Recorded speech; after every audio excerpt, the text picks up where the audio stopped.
over again. Nobody heard anything what I said. I guess the mic is useless. Okay, so.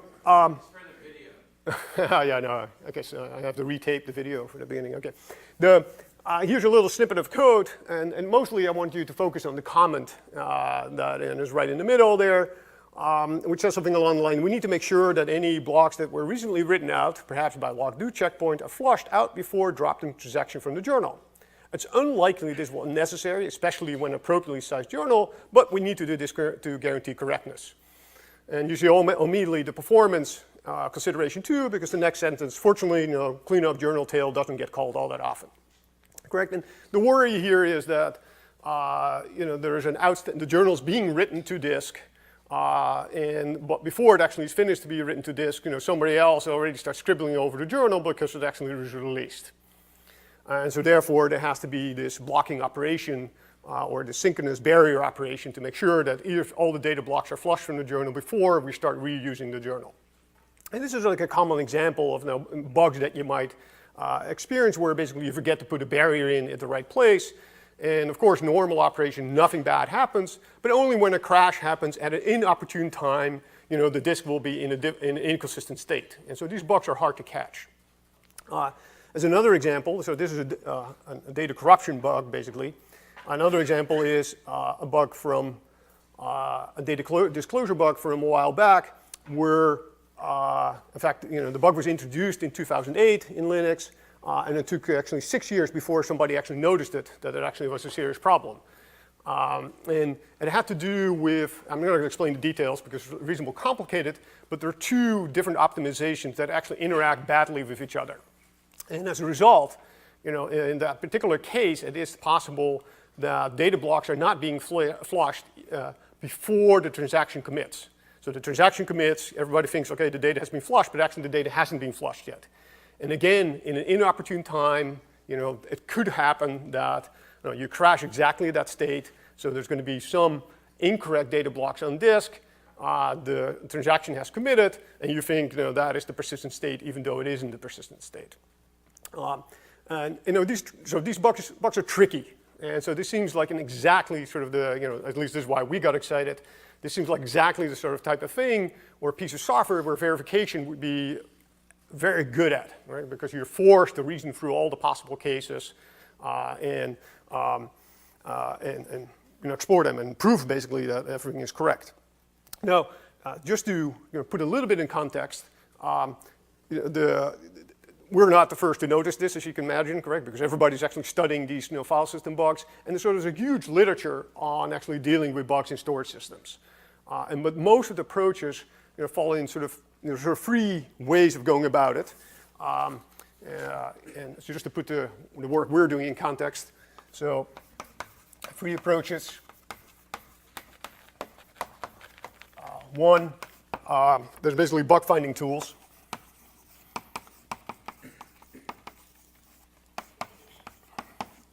And both in academia and industry, people are basically building tools that just check whether the file system, or statically check, or dynamically check particular properties of the file system.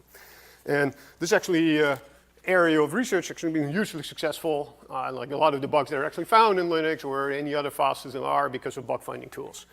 The second category is there's a lot of work on model checking for file systems.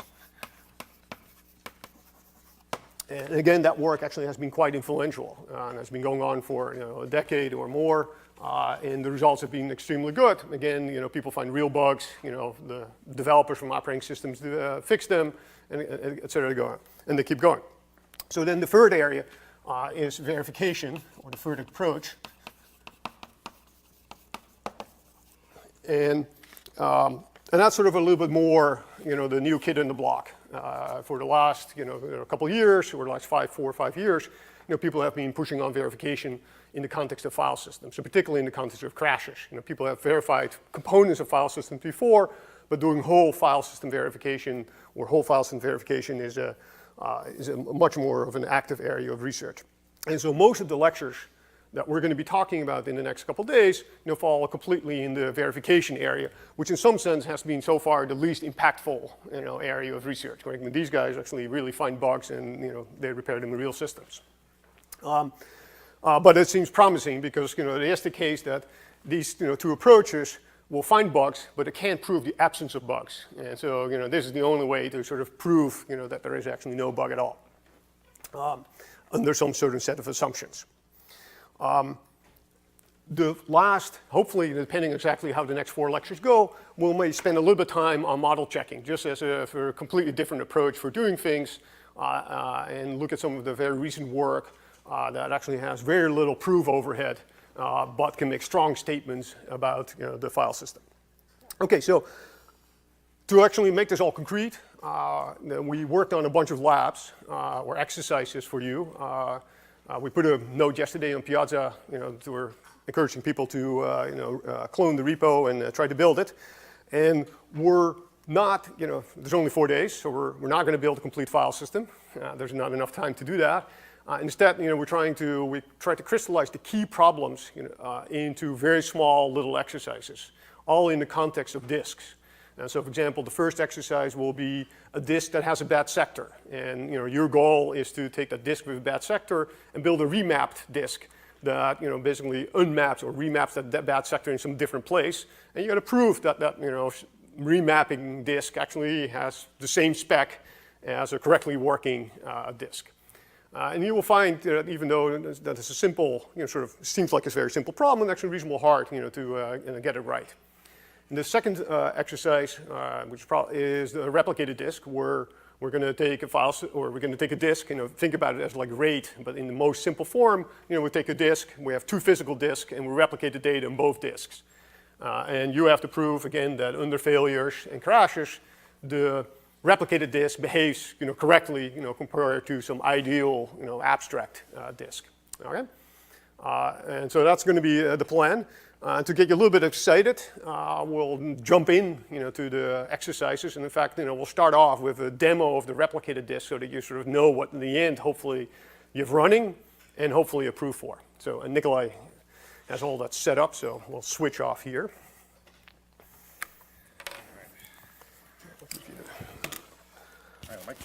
Yeah, the microphone, although you don't really need it.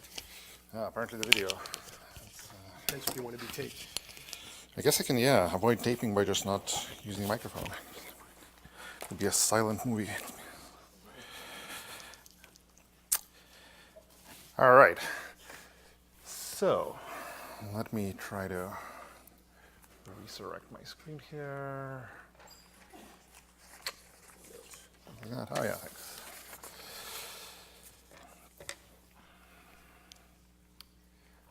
All right. So as Franz said, the plan here is we're going to start talking about how to actually model failures and crashes and storage systems in general.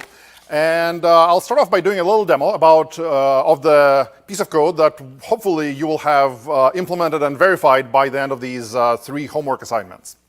So as Franz mentioned, the plan is we're going to have a single computer logically, and it's going to have 2 disks attached to it.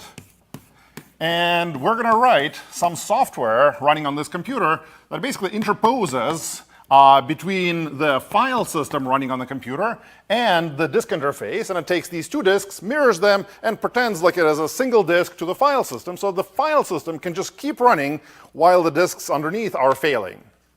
So the program here, it's called replicate NBD. It's going to have 2 modes. So first, we have to initialize our 2 disks. And you'll see in detail why it's actually important to initialize them so that there's actually no disagreement between the disks when a crash occurs and all of a sudden maybe the file system observes different values. So anyway, what I'm going to do here is initialize these 2 disks. And we model the disks for the purpose of this exercise as just these little files. So here I have 2 files representing the 2 disks that I should supposedly have. And I can now start this piece of software that we're going to be writing. This is a piece of software that generates a binary through extraction from Coq to Haskell and then building an executable that way. So now I'm running this replication logic, and I can connect it to the Linux kernel using a tool called NBD.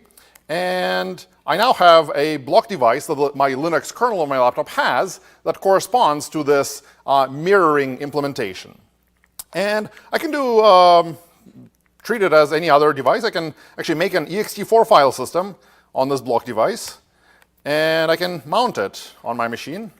I can go into this directory, and nothing there. I can write some data to a file, sync it to the disk, and now we can actually look at the disks themselves. So the disks are still here. We can run strings on the disk to see actually what's in that file. And you can see there's actually a lot of stuff, but luckily for us, there's actually all kinds of stuff, like the lost and found directory, the file name is there on the disk, the contents of the file is there, so it seems to be working. And if we look at the other disk file, it's actually the same stuff there, so it's mirroring things correctly. Now what I can do is actually remove one of the disks, which for us simulates the failure of the first disk. Now I'm left with just one disk. And my file system is still working. I can actually write more stuff to another file and sync it. We can see if it actually made it to disk, to this remaining disk. And it's right there. So here's the hello world from the first file. Here's the more stuff from another file. And I can actually probably still cat the first file. And yeah, sure enough, it works. So this is ultimately the thing that we'd like for you guys to be able to run. And the cool thing is we actually have a proof of correctness that the Coq code that was used to generate the Haskell, that was used to build this binary, correctly handles all the possible situations at which the disk might fail during this execution. So now I can sort of unmount this guy and disconnect my little implementation here. So given this demo, what I want to now spend a little bit of time doing is talking about how we're going to actually model the execution of these programs and how we're going to be able to state theorems and prove them about the correctness of this kind of a disk remapping system in the presence of crashes. Yo, dude, yeah. Is there a recovery as well? We do actually have a proof of recovery. Good catch, yeah. Good to see you. Yeah. How fast is it compared to the same program? How fast is it to compare to what? C implementation. Oh, this is horrible, man. Yeah, this is, like the Haskell code itself is synthesized in a strange way, and Haskell itself imposes overhead. So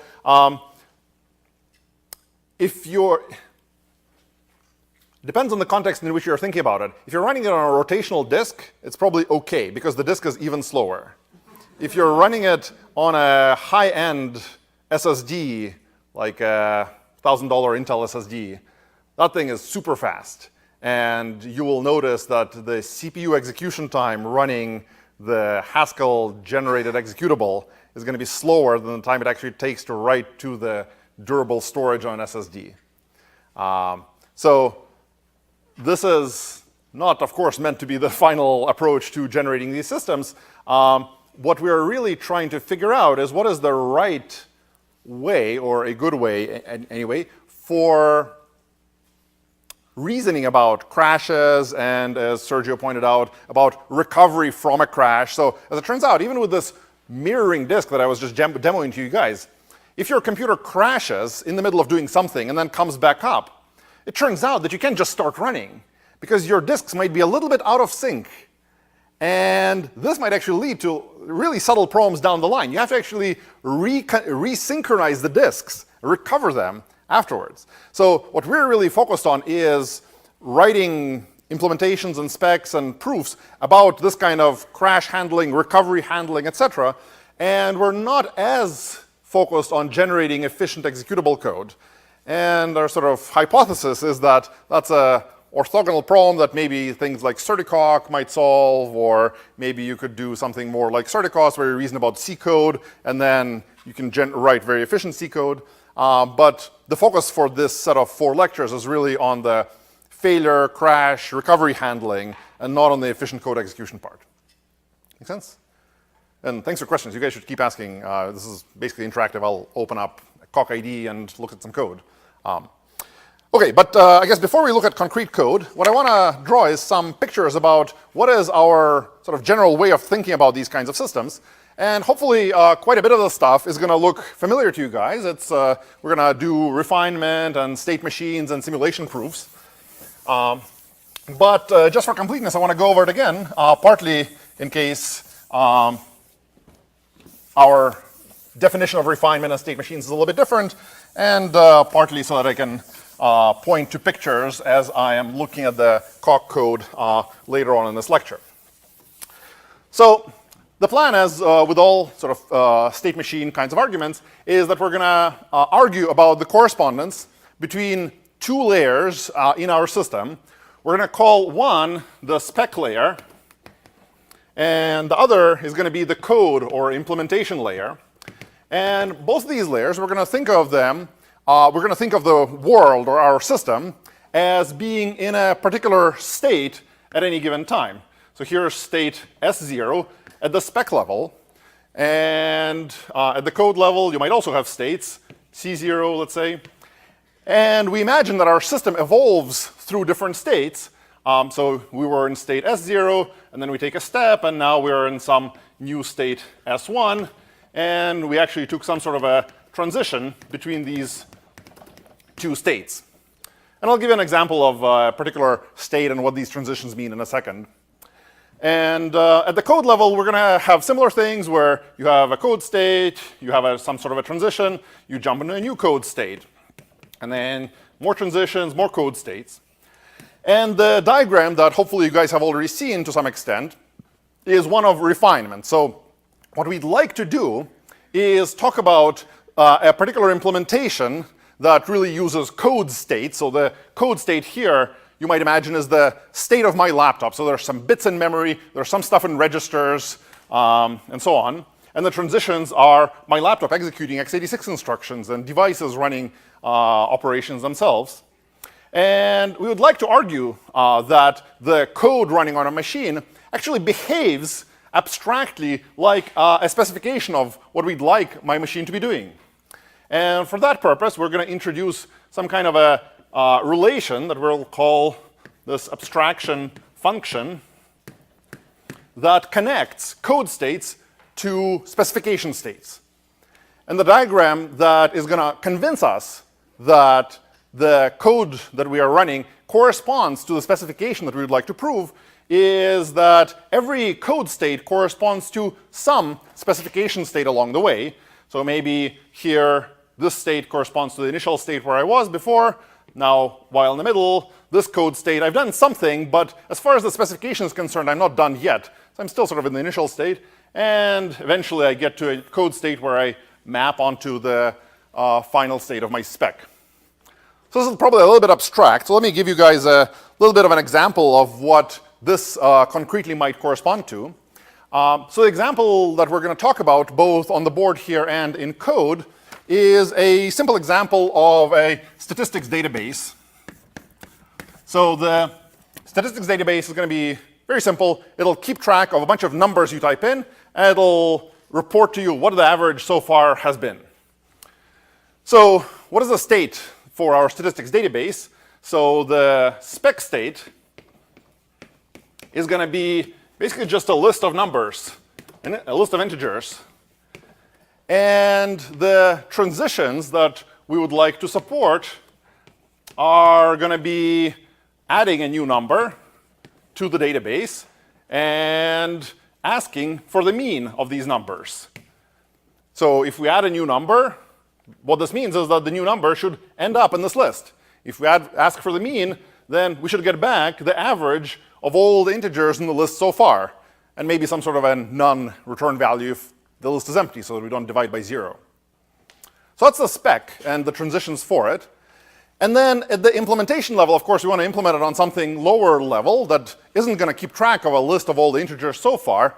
We're going to implement it on a layer that gives us access to variables. So kind of like a memory, but much simpler for the purposes of this example. So the variable layer that we're going to use to implement this, the code layer on the right side of the board there, effectively has a spec state that is a list of two variables. And these variables are going to be the sum and the count of the integers that we've added so far. Not too surprising. And the transitions are going to be just reads and writes to these variable locations. Make sense? And what it means for us to actually implement, yeah? That's the spec? Sorry, the specification state, the states, like these boxes over here, inside of them is going to be this kind of a state. It always contains two variables. You mean code instead of spec? Yes, sorry, yeah, you're right, yeah. This was, really code state, and these are code transitions. Yes, thanks for catching that, yeah, absolutely. Okay, so that's what we'd like to sort of implement as an example of this system.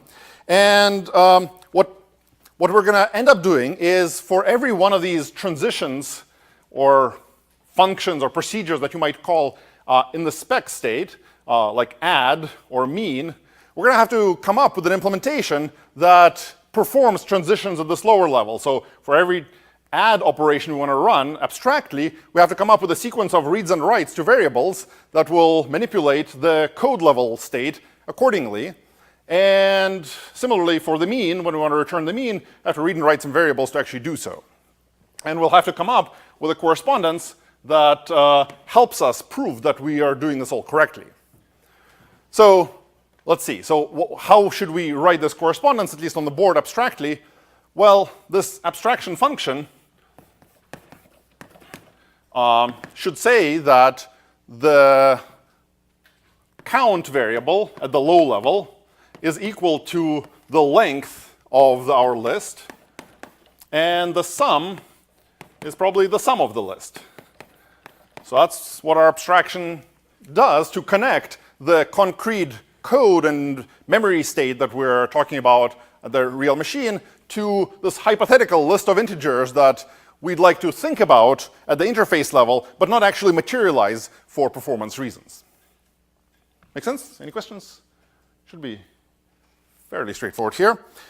Okay, and what we're going to have to do in order to prove the correctness of these guys using this abstraction relation is to consider all of our implementations, all the sort of code level implementation of these methods, and argue that if you start from one of these code states that corresponds to this abstraction relation and sort of has a nice spec level state corresponding to it, you could execute the implementation of any one of those methods, either add or mean, sort of step through the implementation and end up in a new code state that corresponds to the right spec level state after taking the spec level transition. So if you step through the implementation of mean, you end up in a code state that corresponds to the spec level result of running the mean spec level transition. So one way to, at least in the systems literature, this is often called a commutative diagram, because if you sort of think about running the code, you can jump back up and get the right spec level state, or you can start from this code state and sort of lift up into spec states right away, and then think of just running the spec level transition over here. You should end up in the same place. It doesn't matter whether you're reasoning about code execution or sort of abstract spec level execution. Hopefully makes sense. So this is what the sort of style of proof that we're going to be using to demonstrate that our implementations meet these specifications. And one sort of other detail that turns out to be important is reasoning about initial state. So this, so far, we've talked about how we show the correspondence of operation implementations once we've entered this abstraction function or abstraction relation. So once we have a good code state that corresponds to a legit spec state, then we can keep stepping. Another important part of this turns out to be establishing that you're in a good initial state to begin with. So abstractly, at the spec level, the initial states are probably going to be the empty list. So when you initialize the system, abstractly, we'd like it to be the case that the system hasn't had any integers so far added to it. And the corresponding implementation technique for getting that is, of course, going to be that the initial variables have to get set to zeros, or at least the count has to be set to 0, in order to establish this abstraction relation at the time the system is initialized. All right, so hopefully this board level discussion of StatDB makes some sense. Any questions about it so far? Yeah? So the abstract function is a function from the spec to code. So let me be a little bit more precise. There's several ways you could do this. In the simplest case, what you should think about is actually writing a function from code to abstract states. That's what's called an abstraction function. Now, there are some situations where you might need more power. In particular, in the example I've given you so far, there's no way to reconstitute this list of integers that corresponds to these two variables. You could have gotten there in many ways. And this requires either a more general abstraction relation that instead of being a deterministic function of the code state, the abstraction relation just says which two things are correctly related. And this might be, as a result, a many-to-many relation. So the thing I've actually written out on the board here is really an abstraction relation that describes, given two states, a code state and a spec state, when are they connected to each other through this abstraction relation? And it basically says, well, whenever you have a count that is the length of some list, and the sum that is the sum of that list, those are related. So this is an abstraction relation. And another way you could get the same power, as it turns out, is with prophecy variables, or a history variable, to be more precise here, where you introduce some extra part of the code state that gives you sort of a hint which spec level state you reconstruct. It's a little bit, well, it depends on where you're coming from, but for the purposes of this discussion, let's just think about abstraction relations. They turn out to be equally expressive as these history variables, and this is, at least for the examples we're going to be looking at, an easier way of seeing the correspondence. So it's sort of cleaner to, I guess, think. When possible, you should write functions that go from code to spec.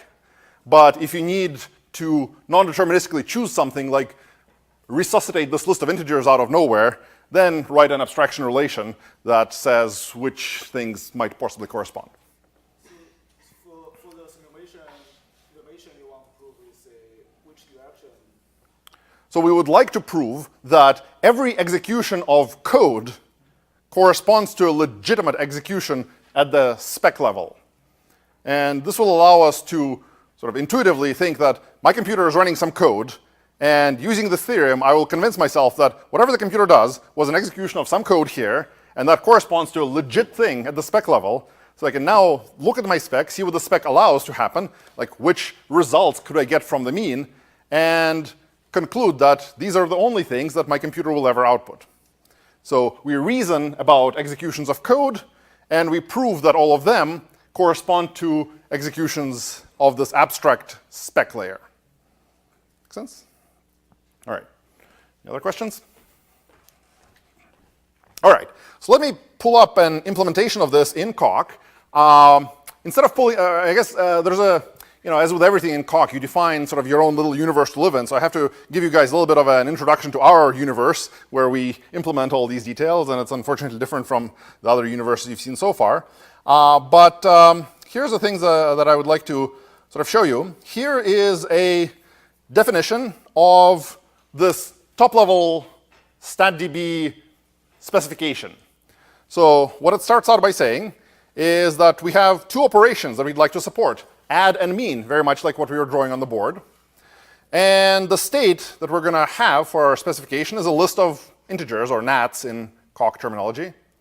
And here are the legitimate ways in which these transitions can run. So one thing I was a little bit imprecise on the board about is the semantics of these transitions. But that's actually quite important to specify, to define what does it mean for an add transition to run? What does it mean for a mean transition to run? And this is how we specify it here. We're going to define that the right way to add, to sort of run a add transition is to go and sort of this step sort of connects pairs of states together, kind of like this diagram I showed here, where you have one state, then a transition, and a resulting state after taking that transition.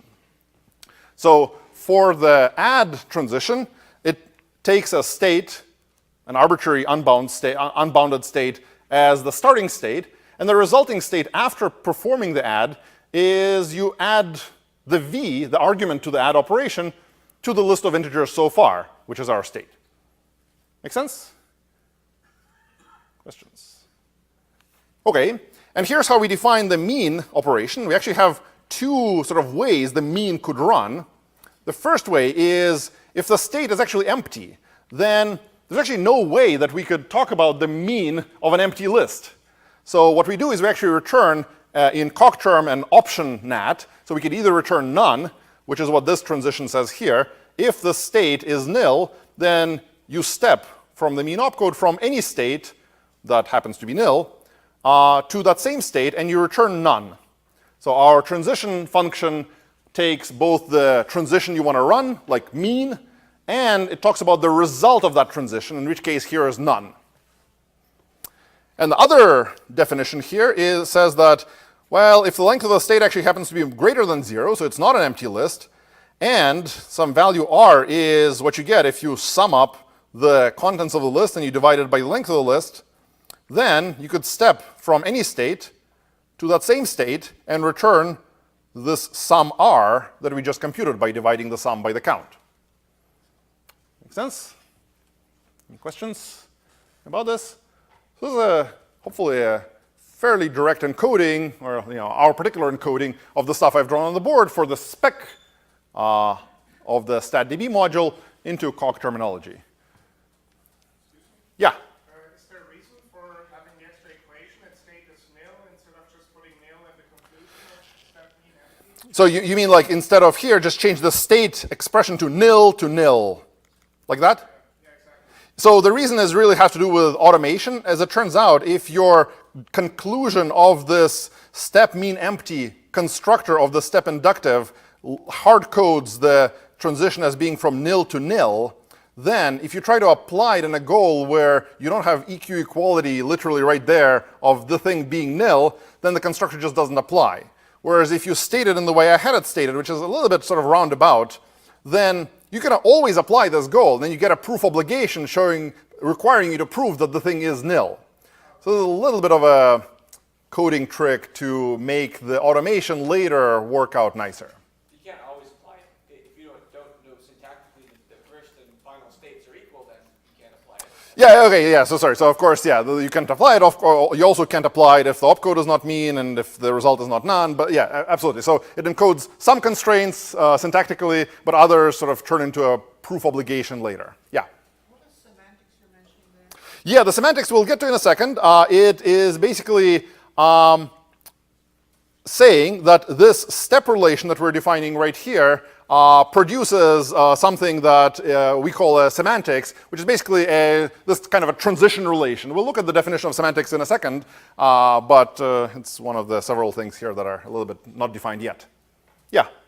Is TT the unit value? Yeah, so as you can imagine, we always have return values for every operation, and the add operation doesn't have anything to return, so it just returns nothing, so we return unit as TT. Yeah, absolutely. Any other questions about this layer definition? Okay, cool. So there's a little bit of stuff down here, but we don't really have to worry too much about it. So far, it has to do really with defining the initial state. So here it says that what it means for a state to be an initial state is that it is nil. So your system must start out in an empty state. And the crash relation we're not going to use for the purposes of the StatDB example. We'll use it in later lectures reasoning about crash safety properties of systems. And finally, we sort of package it all together into a thing we call an API. And we'll look at the definition of what an API is in a little bit as well. OK, so that's basically a Coq codification of this thing on the board. We've defined the spec state, the transition, what it means to be initialized, etc. So now let's look at the next layer down, the variables layer. So let me pull that up. It's in the variables API. Variables API.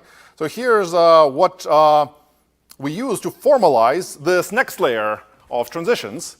So here the story looks a little similar to what you saw before. We define a notion of a variable identifier. There's really two variables in our system. It's the count and the sum. And you can do two ops. You can read a variable, or you can write a variable. The read returns the value of a variable. It's an op nat that returns a nat. And if you write, you get a unit back, so a void return value. And the state is going to be a pair of variables. So the count variable and the sum variable, they're both nats. And there are some annoying Coq detail about deciding equalities of something. But here's the execution semantics, which says that if you read the count, you get R, which is the value of the count variable. And same for the sum.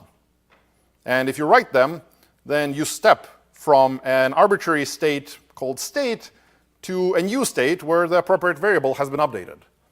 So now that we saw the previous definitions for StatDB, hopefully these make also some sense, that you can imagine how this defines the way that this transition system runs at the code level when you access variables. Hopefully looks straightforward enough. Any questions here? OK. And similarly, we can sort of wrap it up into one thing we call an API here that defines how this whole system steps. OK, so now one thing I want to sort of talk about is a little bit of a difference between how we've defined things on a board here and how we actually implement it on Coq, which is that so far we've been talking about these pairwise correlations between one layer and another layer. But we never really know what's underneath of this code layer, or this code layer itself might be an abstraction which is in turn implemented in top of some other layer, and so on. So what our Coq formalization does is it actually logically imagines that underneath of this whole stack is a layer which we call a world layer, which is sort of the bottom of the stack. And the world sort of looks like any other spec or code layer where we go through world states, like world 0, and then we take a transition, and we go to world 1, and so on. And initially, the world evolves to some final world state. And we imagine that there is also an abstraction between these worlds and every layer in our stack eventually. And the reason for this is sort of to allow us to talk about only the top of the stack. So instead of having to talk about this pairwise correspondence between specs and code, what we're really going to provide as the final outcome of our verification effort is the top interface at any given layer that we care about. So the final theorem that we're going to prove, if you will, is something about this top-level spec, that here's a thing that implements the spec API, the mean and add functions with the correct behavior. And the fact that you used refinement to achieve this top-level interface is just a proof detail. So refinement, in some way, is just a particular way to get to a goal of having a proven correct implementation of a certain interface.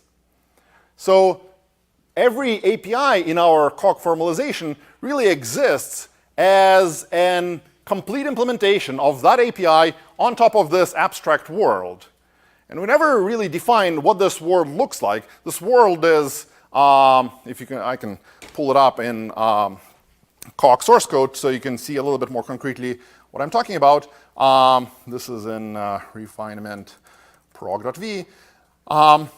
Our worlds are never really defined. They are axioms, if you will, or parameters in Coq, which we never instantiate. So this is modeling our way of thinking of the execution, that there's some world, but we don't know what it is. And when we introduce the bottom level for the purposes of our formalization, we're going to also state an axiom that there exists some connection between the real physical world out there and this slightly abstract thing that we're going to talk about in Coq, like the variables. Because the variables are not how the computer works. The computer works on top of registers and memory locations. So assuming a connection between the world and the variables layer lets us sort of state that there's some implementation of variables outside of Coq's world that we'll assume is correct. And then we'll use refinement to construct an implementation of specs of these StatDB transitions on top of these, this assumed implementation of variables. Hopefully this makes a little bit of sense. It's to some extent a detail of our formalization. But the perhaps other more interesting thing that you need to understand about our sort of formalization to make progress is our particular way of encoding programs in what we call a shallow embedding. I guess I should ask, have you guys covered shallow embeddings already in this workshop? No, I guess not. So we need to write our programs using the opcodes that I showed you before. So for example, at the variables layer, we have these opcodes for reading and writing a particular variable. And as a result, we need to construct programs that talk about fetching or reading or writing a variable. But we also need to do other stuff like add numbers, divide them, and so on. So the way we do this is with a trick called shallow embedding, where we're going to define a inductive or a co-inductive prog type that describes what a program looks like.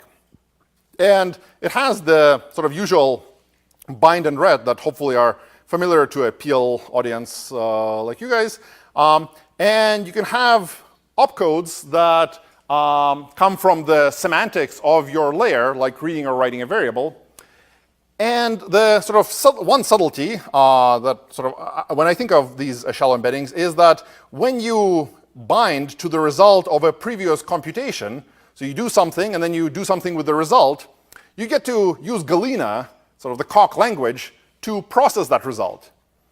So the details, to some extent, don't matter. You'll sort of see the program source code that I'm going to show in a second, and it'll hopefully look natural. But for those of you guys that might be surprised that this works or what is this thing, maybe this detail will help me explain to you guys later on what the heck is going on. So these are sort of program executions. And here are the semantics that you guys asked about a little bit earlier ago. So what we define the semantics to be is really just a transition relation between one world state and the return of a program and a final world state. So at the bottom of our stack are these worlds, and everything is really defined as semantics in terms of how any particular layer transforms these underlying worlds.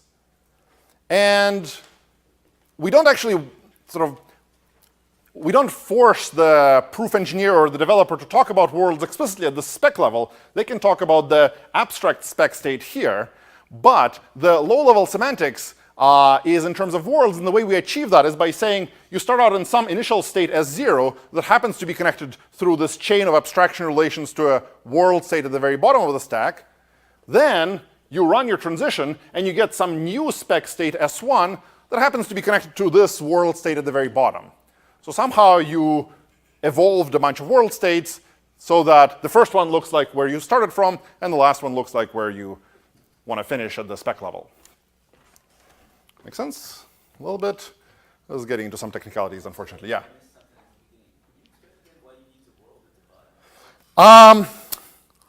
There's, I guess, several ways to encode this.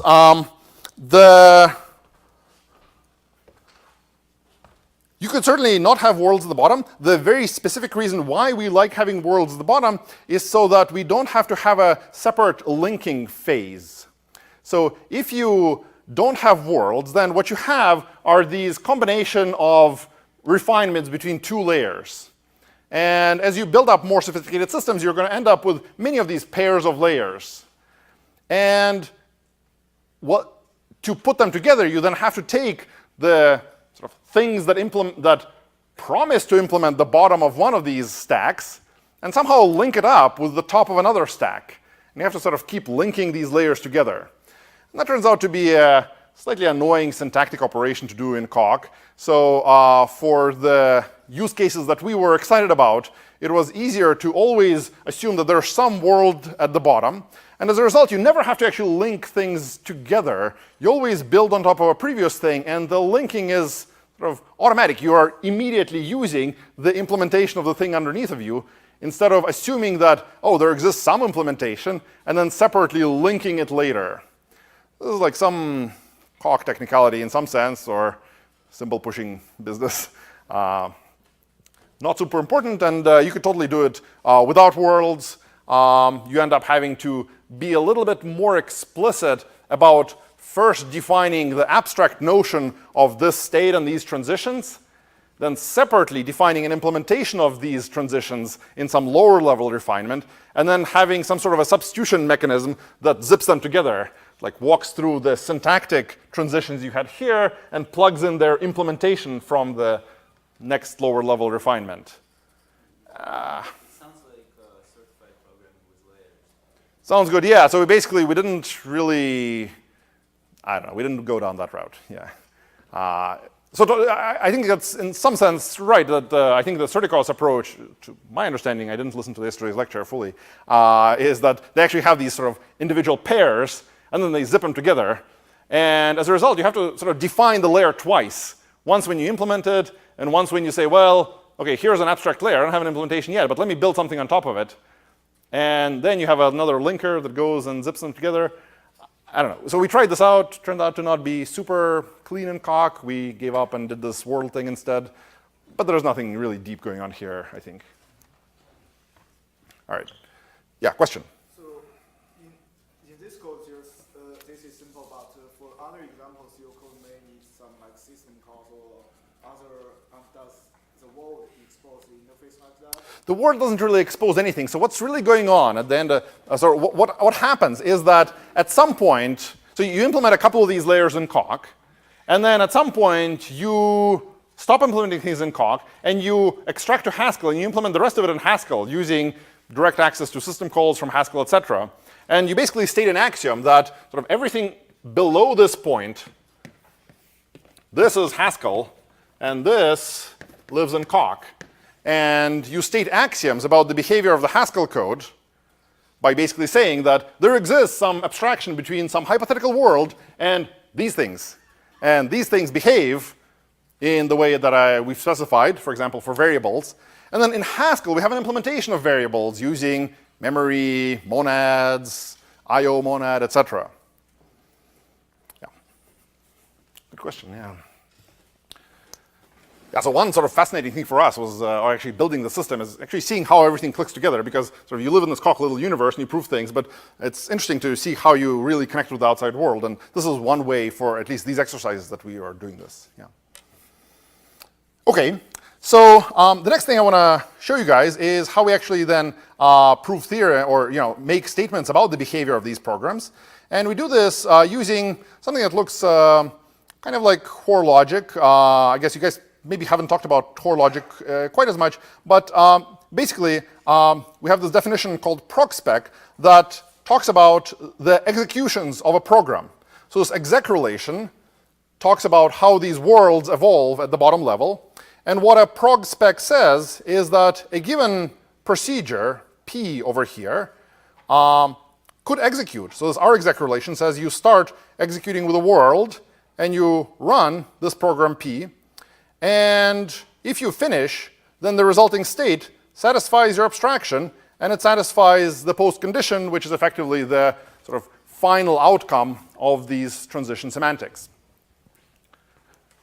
So this is sort of the reason I'm showing you this is to, so at least in your head, you don't have to fully understand this. We're trying to hide these details at the higher level, but at least you have a little bit of an understanding of what these pieces might mean.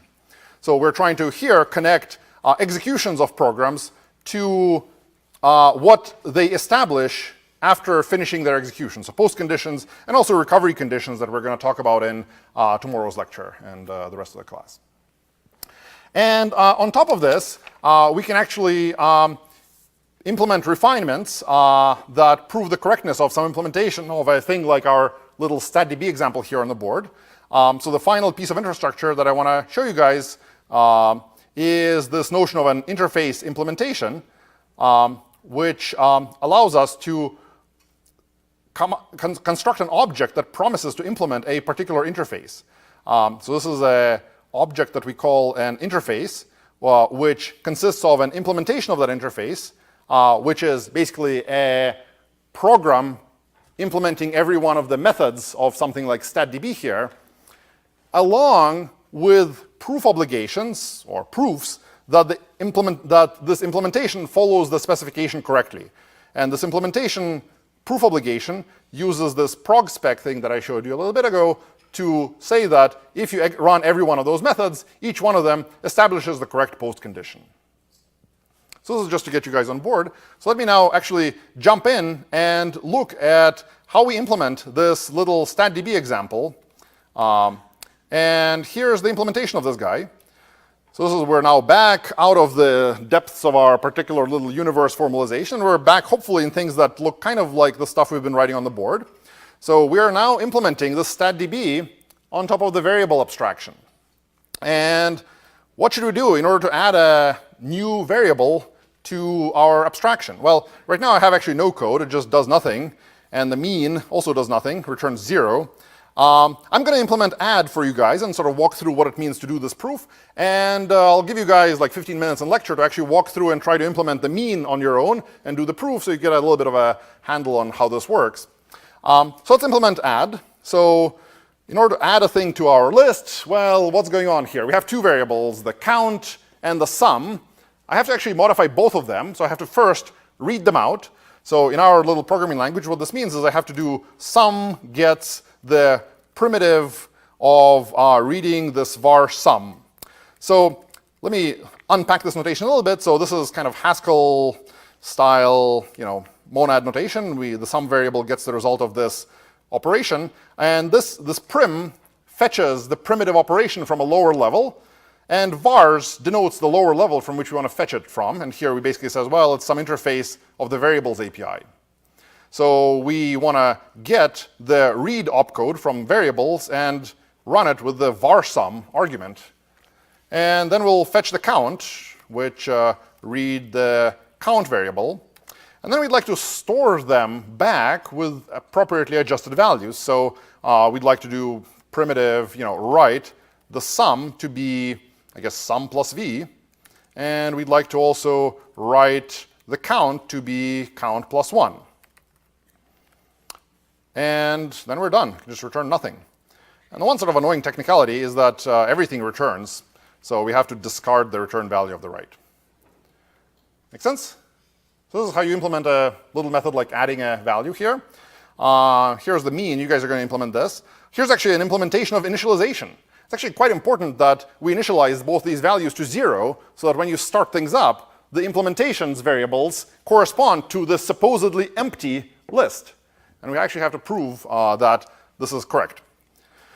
So then there's some little glue here that connects these symbols add, v, and mean to their implementations, and some more gluing of the implementation with some recovery. But here's actually the abstraction. This is the first time we're actually doing a proof of refinement, and this abstraction really is only a thing that is necessary for making this proof go through. And the coq code that you see on the slide literally corresponds to these two parts of the abstraction relation.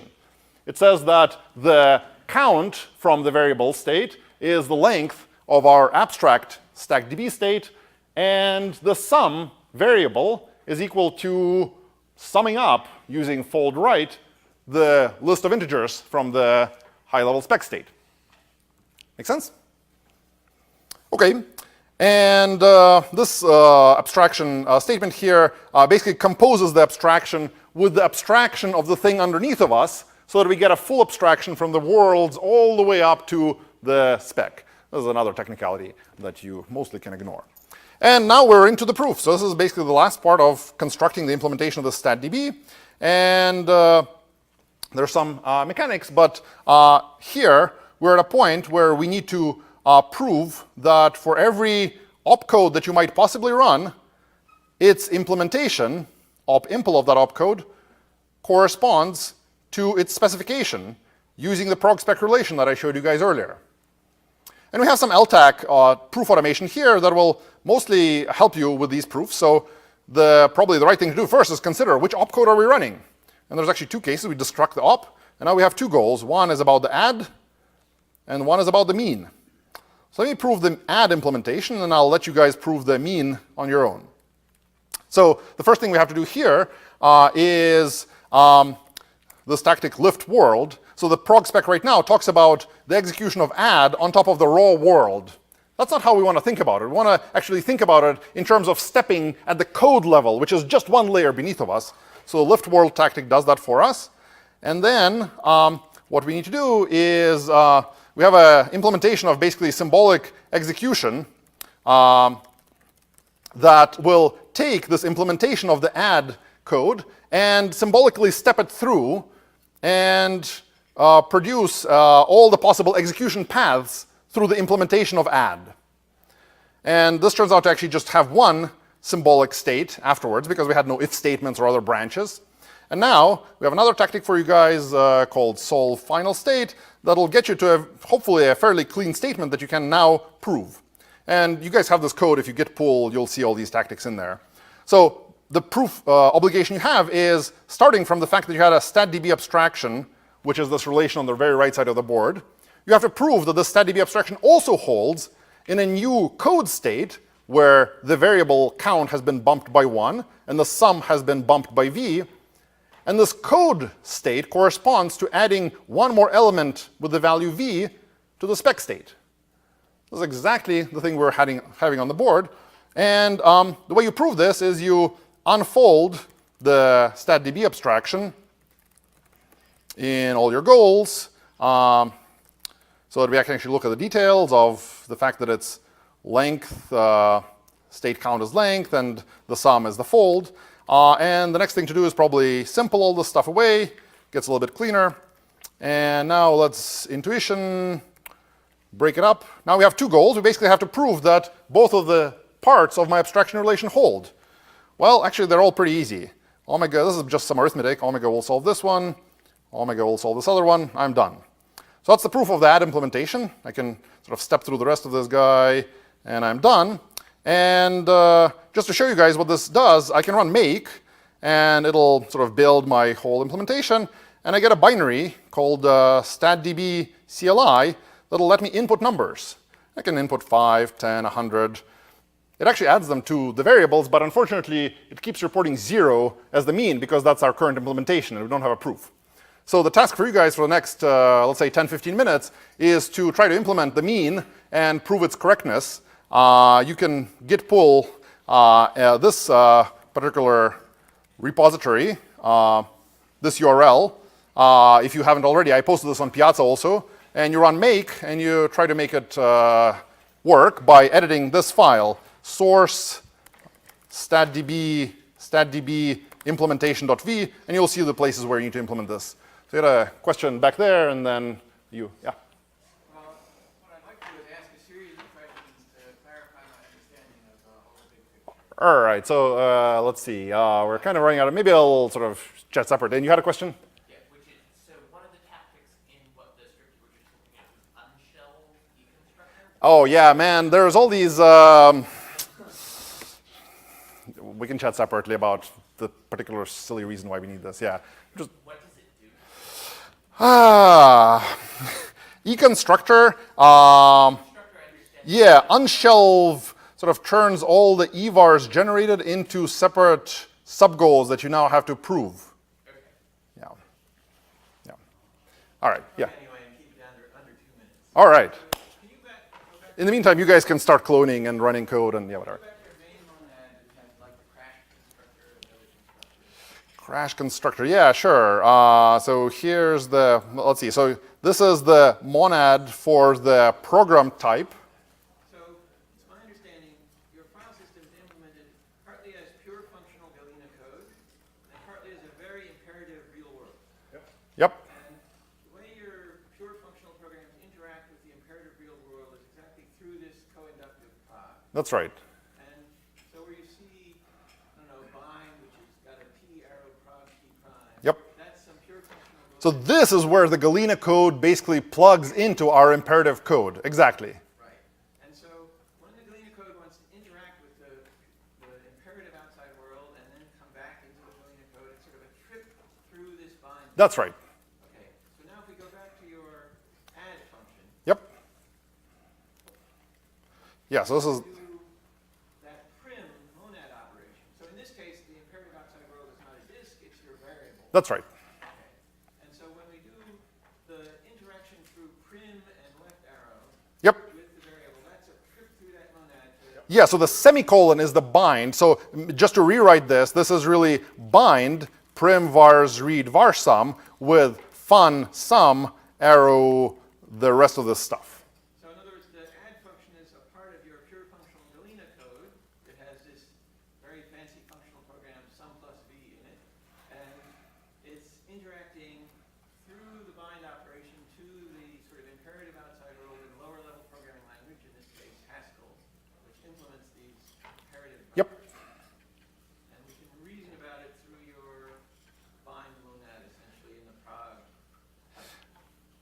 So the bind monad, well, okay, so the prog type allows us to write this stuff. The execution semantics is sort of this, that, well, here's the exec relation of what it means to run a world with one of these prog things in it.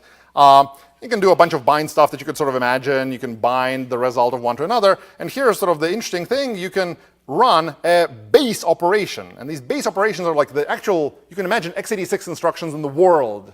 And this base op is never defined in Coq. It's some This exec function describes the semantics of interaction between your pure functional Galena code and the imperative outside world. yeah. Okay, thank you. Yep. Cool. All right, so back to, yeah, clone this repo, run make, edit this file, make the proof go through. And you can ask questions. I'm happy to walk around. I guess Franz can also walk around, and we'll help you guys get started. And I'll spend 10 minutes poking at this stuff, and then we'll look at how we solve this and give you guys a homework assignment that's a little bit more detailed about remapping bed sectors that you can work on this afternoon.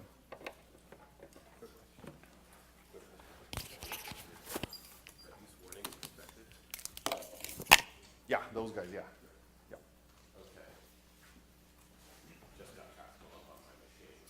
Cool.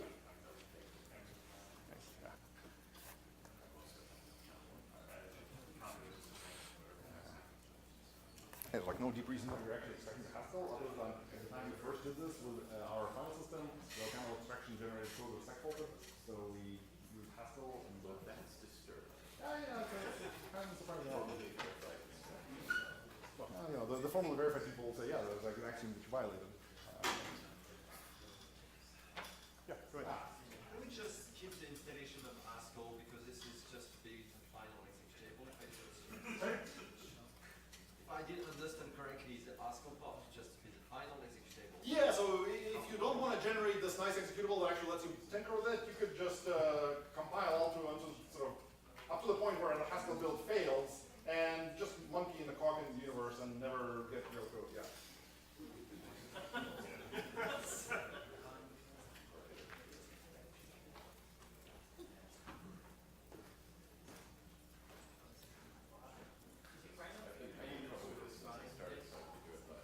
How do you run this?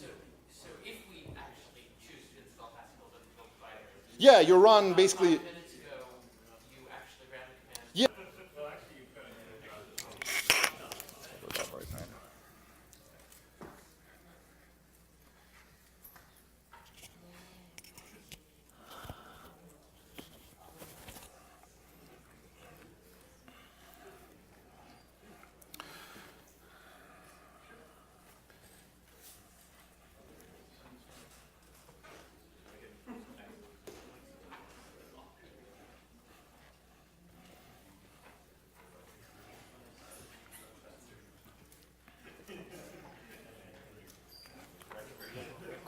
A lot of people to collaborate would be also good to suggest. Yeah.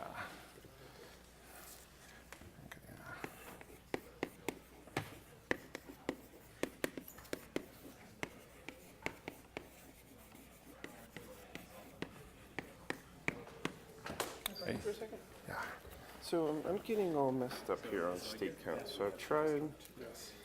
So I've got to prove. What does your code look like? Just to Oh, sure. Well, I said escape, you stupid thing. Thank you.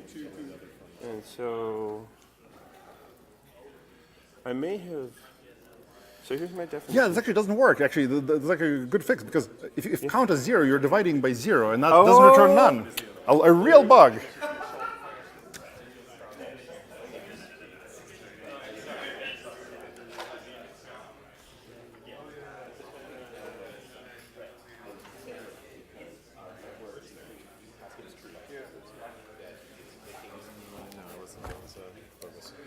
What does your code look like, actually, just to double check? Yeah, actually. Our symbolic execution turns out to be a little bit finicky, depending on how you'd write the if statement.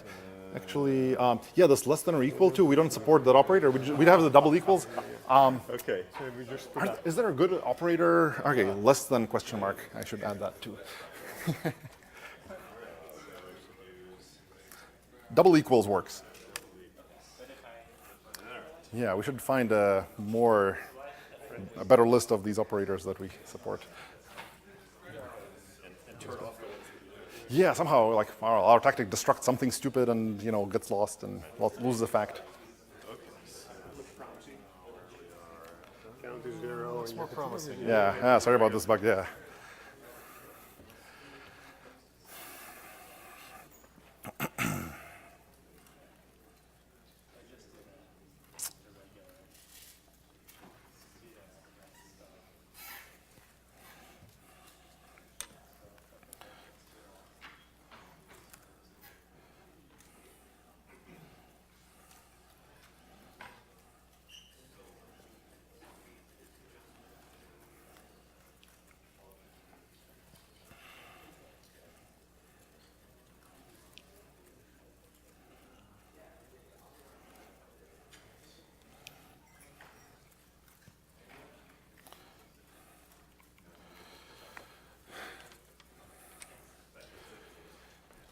All right, so let's pause a little bit. Thanks for all the hacking you guys have been doing. Let's look a little bit at the solution that I want to show you guys, just so for those of you that get lost, we can show you a solution. Some administrative, first of all, like if you guys can build a Haskell, it's not the end of the world. You should be able to use CockID or proof general just to look at the Cock code and do all the implementation proofs there without generating the executable.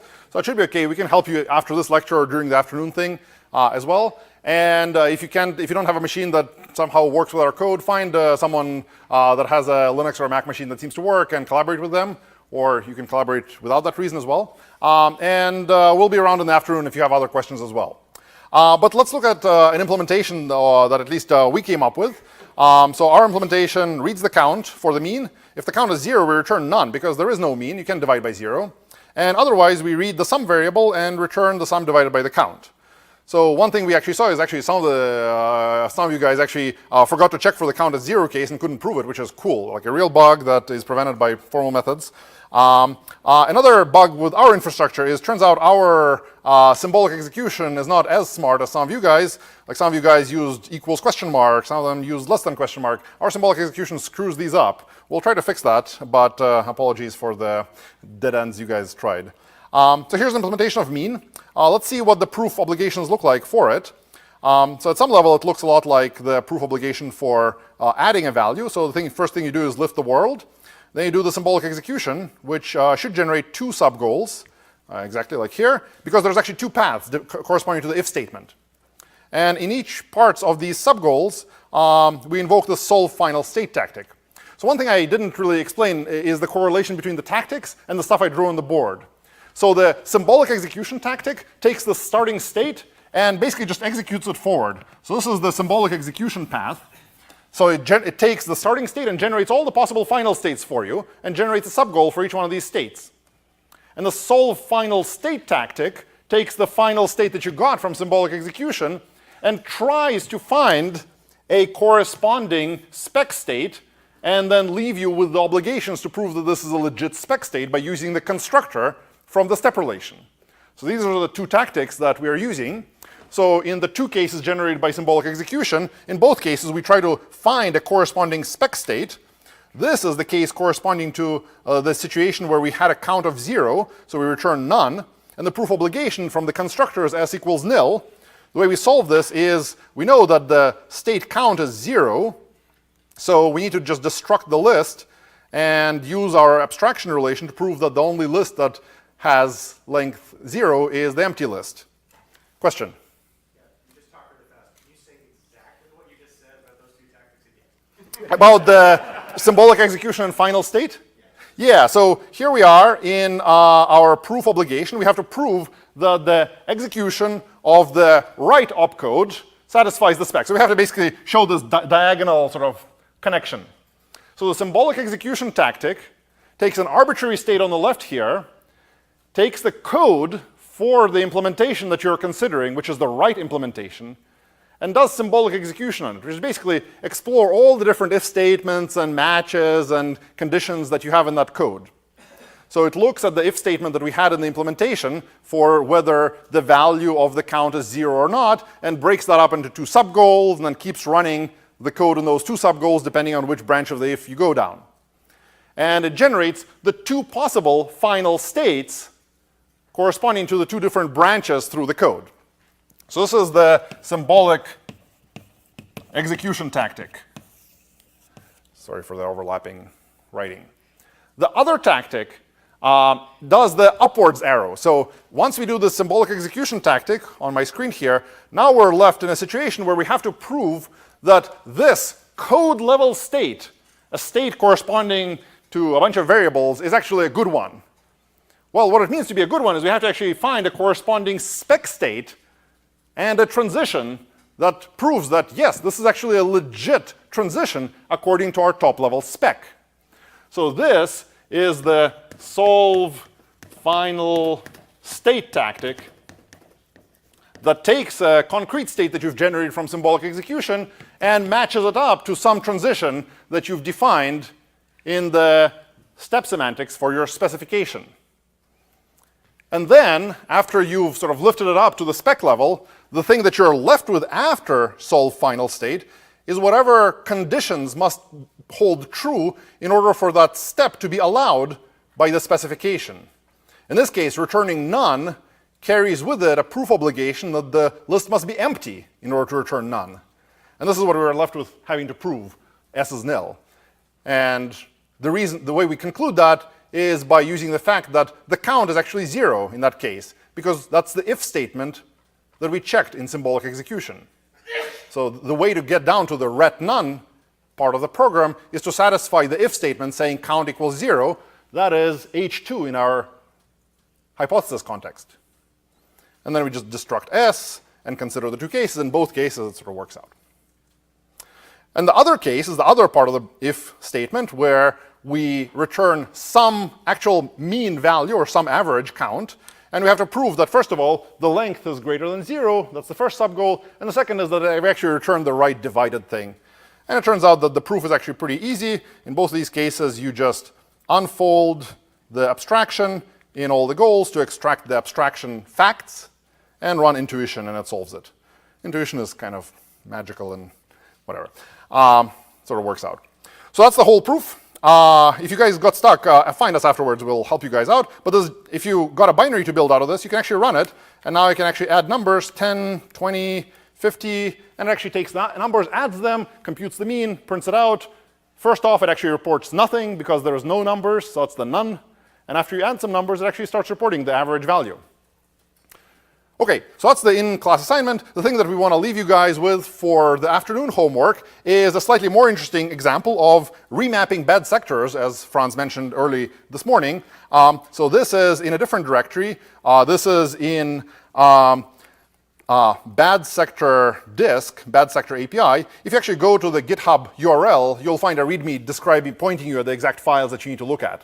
But basically, the low-level semantics, kind of like the variables, is now a disk that has a read and a write and a disk size, and you can ask it to get which sector is bad. So it's kind of a helpful disk. It tells you where it messes up. And the semantics basically say you can read and write sectors, except that if you read the bad sector, you get garbage back. And on top of this, your job is to implement a good disk that takes the bad sector and remaps it somewhere, ideally the end of the disk. So basically, if you have a disk containing 10 sectors where one of them is bad, you should basically pretend this is a 9-sector disk and use the 10th sector to hold the data of the bad sector somewhere. So we've implemented the read implementation for you here. This is in remap disk-impl.v. It's on the GitHub repo in the README. You'll see it. Your job is to implement the write to the remapped sector, and more interestingly, to actually write the abstraction relation for the bad sector correspondence, where it gets mapped, where it gets stored, and then actually using this abstraction relation, prove the correctness of our read. So our read we think is correct, but you have to prove that it matches your abstraction, and then prove that your implementation of write also satisfies your own abstraction relation. And once you get it to work, you'll get something like this, where you can initialize a remap disk and start it, and you can connect to it like I did earlier. Now I have a block device. I can actually write, I just want to demonstrate to you guys that this is actually kind of broken and there's a reason to fix it. So I can write some data to it randomly. And it takes a while. This is Haskell. So once I've written some random data, I can disconnect it and start it over again. And what I'm going to show you is that actually it lost a bit of some data here. So if I hex dump this device, I can see that actually there's random data going on, lots of good stuff, and then there's a hole with a bunch of zeros on it. This is not random data. This is the bad sector. So this particular implementation, the bad sector is number 1. So 0 is good, 1 is bad, 2 is good, etc. So your job is to implement a disk where this bad sector actually gets remapped to the end of the disk, and you can actually run a file system. If you run a file system on this, ext4 will not be very happy because it lost a bunch of data in the middle. All right, so that's your assignment for the afternoon. We'll be around to help you around. If you have questions immediately, just come up after this lecture as well. Thanks.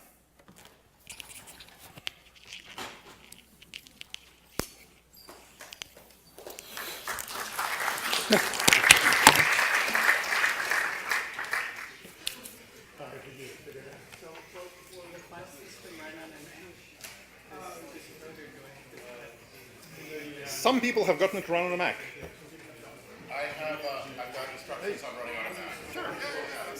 Including NDB. No worries. Pardon? Including NDB clients. I didn't understand. Including the NDB clients. That I did not. Block device. I don't know. It's just like I guess what. I just thought it was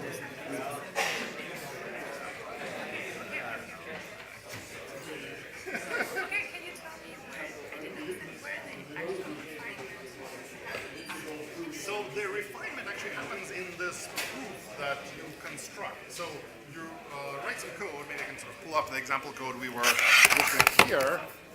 So here's the example code for these sort of statistics database thing. So here's an implementation of adding a new variable and computing the average like we were just talking about. Yes. So these are just implementations. And Where did you say that this is the refinement of so where you say it is sort of at the very end where you construct an interface that satisfies the StatDB API. So the thing we saw up top here were just the implementations. And this is where you say, well, those implementations actually match this specification that we talked about. Yeah, so this interface, so here you're saying there's a thing called StatDB, which is of type interface with a StatDB API. And sort of you end up having to prove all these sub-goals so that it's correct. And where it's coming from is this interface thing. And that is coming out of refinement interface.v. This interface object here is a record. You can sort of see it right here. It's a record that consists of the implementation, which is that code, and a couple of proof obligations like implocate that says that this implementation that you just supplied actually satisfies the spec. Kind of a, I don't know, whatever, weird way. And yeah. So what will be the code that will be extracted into Haskell? So the code that gets extracted to Haskell is quite a literal translation of this thing. The proofs don't get extracted, of course. You can actually look at it. So here's the code that, sorry, I can't see what I'm typing either. So here's the remap source StatDB. Where's this guy? Oh, sorry, StatDB source StatDB. So here's the code that gets extracted. This is the implementation of add and mean that get extracted. Here's add. It's the print. Yeah, and then like the make generates these Haskell things, the Haskell things get compiled, and And do you think it would also tell me how it all gets hooked up so that then you have the data? yeah, so at least for StatDB, it's a little bit easier to see. So there's a little application that just that's not very interesting, but here's the Haskell stub that basically does this. So we provide implementations of two functions, get a new item and report the mean.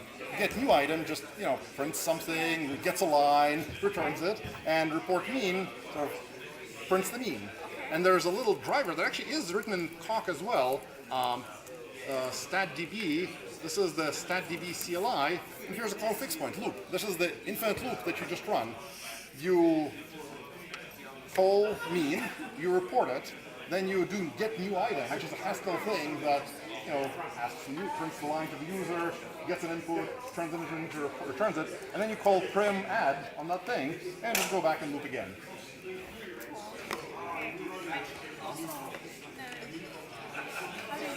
So there is no proof about this loop. This loop is not proven in itself. Where are these images just written? Image, like for the disks.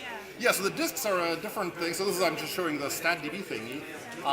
For disk images, we have a different sort of... Sorry?